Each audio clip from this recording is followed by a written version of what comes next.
नमस्कार दोस्तों। मेरा कुछ टेक्निकल इशू हो गया था, इसकी वजह से हम देख नहीं पाए। और दूसरा, हम इसमें केस पढ़ रहे हैं। केस नंबर तीसरा है। भारतीय संविधान की उद्देशिका यह स्पष्ट करती है कि भारतीय जनता ने संविधान को अपनाया और स्वयं को प्रदान किया।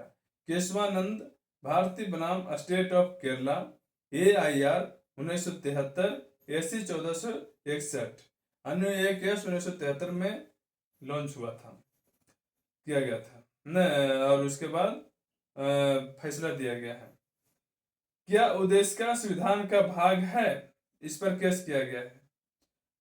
केशवानंद भारती बोले हैं, उच्चतम न्यायालय ने धारित किया कि उद्देशिका संविधान का अंग है और संविधान को संवैधानिक आधार के प्रकाश में पढ़ा और निर्वाचित किया जाना चाहिए। केशवानंद भारती बनाम state of Kerala, AIR 1973, AC 1461। उच्चतम न्यायालय ने दोबारा धारित किया है कि उद्देशिका संविधान का ही अंग है। ASR बोमई बनाम union of India, JT 1994, AC 215। उद्देशिका संविधान का अंग है, उच्चतम न्यायालय ने धारित किया। Berubari case, AIR 1960, AC 845। अन्य 1, 2, 3, 4, 4 और 2, 6 केस हैं जो उद्देशिका पर भारतीय लोग किए और इसके बारे में उच्चतम न्यायालय ने व्याख्या किया, क्या सही है क्या गलत है। उच्चतम न्यायालय हमारे संविधान के व्याख्या करते हैं और रक्षक माना जाता है। वो सारा चीज बताते हैं, कौन सही है क्या है, और संसद कानून बनाएगा, उसको वो पालन करेगा। तो अब हम भाग 1 के अंतर्गत संघ और उसका राज्य क्षेत्र पढ़ेंगे। संघ का नाम, अनुच्छेद 1, संघ का नाम और राज्य क्षेत्र। अनुच्छेद 1 के अंतर्गत है, भारत अर्थात इंडिया राज्यों का संघ होगा। राज्य, अनुच्छेद 1 के अंतर्गत 2, राज्य और उनके राज्य क्षेत्र वे होंगे जो पहले अनुसूची में विनिर्दिष्ट है। तीसरा है, भारत के राज्य क्षेत्र में क, राज्यों का राज्य क्षेत्र, और ख, पहली अनुसूची में विनिर्दिष्ट संघ राज्य क्षेत्र और ऐसे अन्य राज्य क्षेत्र जो अर्जित किए जाए या समाविष्ट होंगे। उसके बाद टिप्पणी है। उच्चतम न्यायालय ने धारित किया कि अनुच्छेद 1 उपबंध करता है कि भारत राज्यों का एक संघ है जो राज्यों के फेडरेशन को तात्पर्य करता है। स्टेट ऑफ वेस्ट बंगाल बनाम committee for protection of democratic rights, AIR 2010, AC 1476। अनुच्छेद दूसरा क्या कहता है? नए राज्यों का प्रवेश या स्थापना संसद विधि द्वारा ऐसे निबंधनों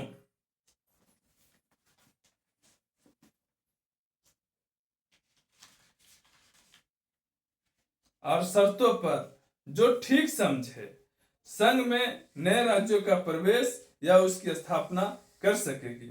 अनुच्छेद 2 के क, सिक्किम का संघ के साथ संयुक्त किया जाना संविधान 36वां संशोधन अधिनियम 1975 की धारा 5 द्वारा 26/4/1975 से निरसित कर दिया गया है। अनुच्छेद 3, नए राज्यों का निर्माण और वर्तमान राज्यों के क्षेत्रों, सीमा या नामों में परिवर्तन। अन्य सीधे कर दें, अनुच्छेद 3 क्या कहता है? नहीं, एक बार में लिख देंगे। संसद विधि द्वारा किसी राज्य में उसका राज्य क्षेत्र अलग करके अथवा 2 या अधिक राज्यों को या राज्यों को भाग को मिलाकर अथवा किसी राज्य क्षेत्र को किसी राज्य के भाग के साथ मिलाकर नए राज्यों का निर्माण कर सकेगी। किसी राज्य को क्षेत्र बढ़ा सकेगी। अनुच्छेद 3 के ख, किसी राज्य का क्षेत्र बढ़ा सकेगी। अनुच्छेद 3 के ग, किसी राज्य का क्षेत्र घटा सकेगी। अनुच्छेद 3 के घ, किसी राज्य की सीमाओं में परिवर्तन कर सकेगी। अनुच्छेद 3 के अंग, किसी राज्य के नाम परिवर्तन कर सकेगी। वो सारा काम संसद कर सकता है, संसद विधि द्वारा। उसके बाद है, परंतु इस परियोजना के लिए कोई विधेयक राष्ट्रपति की सिफारिश के बिना, और जहां विधेयक में अंतर्वृष्ट प्रस्थापना का प्रभाव राज्यों में से किसी के क्षेत्र सीमाओं या नाम पर पड़ता है, जहां वहां जब तक उस राज्य के विधानमंडल द्वारा उस पर अपने विचार ऐसी अवधि के भीतर जो निर्देश में निर्दिष्ट किए जाए, या ऐसी अतिरिक्त अवधि के भीतर जो राष्ट्रपति द्वारा अनुज्ञात की जाए, प्रकट किए जाने के लिए वह विधेयक राष्ट्रपति द्वारा उसे निर्देशित नहीं कर दिया गया है, और इस प्रकार विनिर्दिष्ट या अनुज्ञात अवधि समाप्त नहीं हो गई है, संसद के किसी सदन में पुनः स्थापित नहीं किया जाएगा।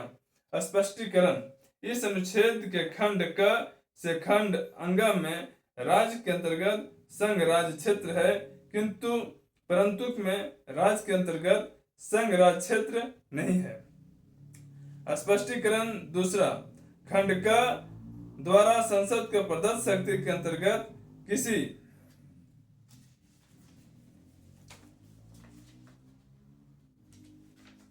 राज्य या संघ राज्य क्षेत्र के किसी भाग को किसी अन्य राज्य या संघ राज्य क्षेत्र के साथ मिलाकर नए राज्यों या संघ राज्य क्षेत्र का निर्माण करना है।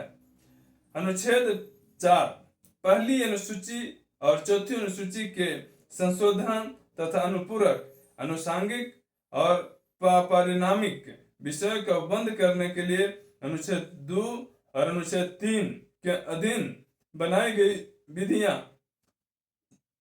अनुच्छेद 1, अनुच्छेद 2, अनुच्छेद 3 में निर्दिष्ट किसी विधि में पहली अनुसूची और चौथी अनुसूची के संशोधन के लिए ऐसे उपबंध अंतर्वृष्ट होंगे जो उस विधि के उपबंधों को प्रभावी करने के लिए आवश्यक हो, तथा ऐसे अनुपूरक, अनुसांगिक और परिणामिक उपबंध भी जिनके अंतर्गत ऐसे विधि से प्रभावित राज्य या राज्यों के संसद में और विधानमंडल या विधानमंडलों में प्रतिनिधित्व के बारे में उपबंध है, अंतर्वृष्ट हो सकेंगे, जिन्हें संसद आवश्यक समझे।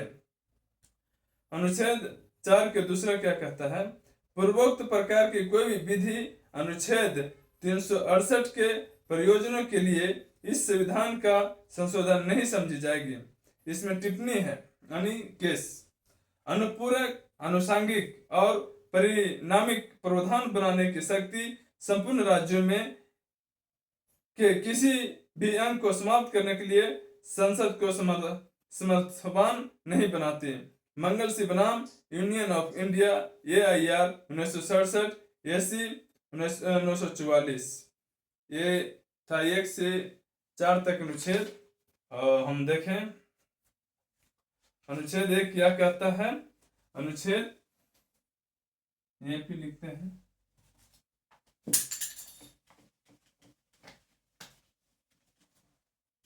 शॉर्ट में ही लिख देंगे।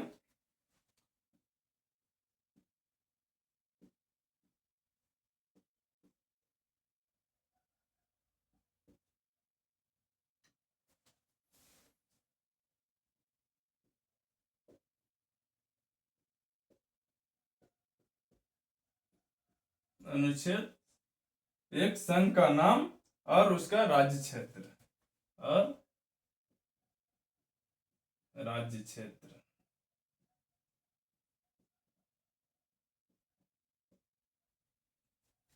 अनुच्छेद 2 क्या कहता है। अनुच्छेद 2 कहता है नए राज्यों का प्रवेश या स्थापना। नए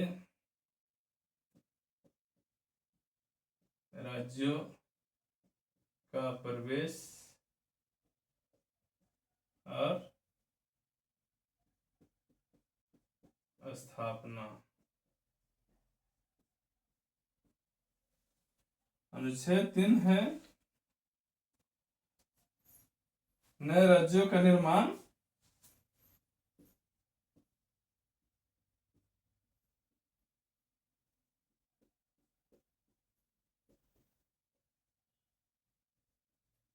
और उसके बाद सीमा नाम में परिवर्तन। अनुच्छेद 4 है पहली अनुसूची और चौथी अनुसूची के संशोधन।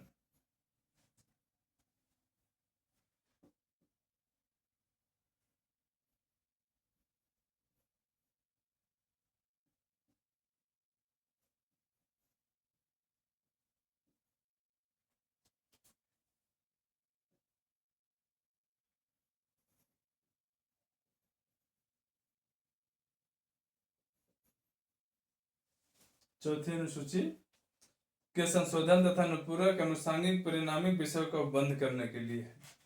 तो ये आप भारत के संविधान के अंतर्गत अनुच्छेद 1 से लेकर 4 तक आज हम पढ़े हैं, और आप लोग सुनिएगा, बहुत अच्छा है। इसी तरीका से अनुच्छेद, टोटल अनुच्छेद 395 अनुच्छेद है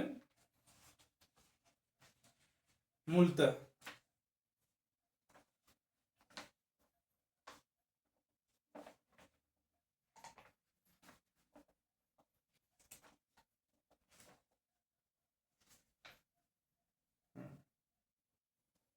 उसके बाद इस किताब में 395 ही लिखा हुआ, लास्ट में वो भी निरसन है। तो हम आगे पढ़ेंगे और आपको बताएंगे, आप भी रस लीजिए और पढ़िए। जय हिंद, जय भारत, नमस्कार।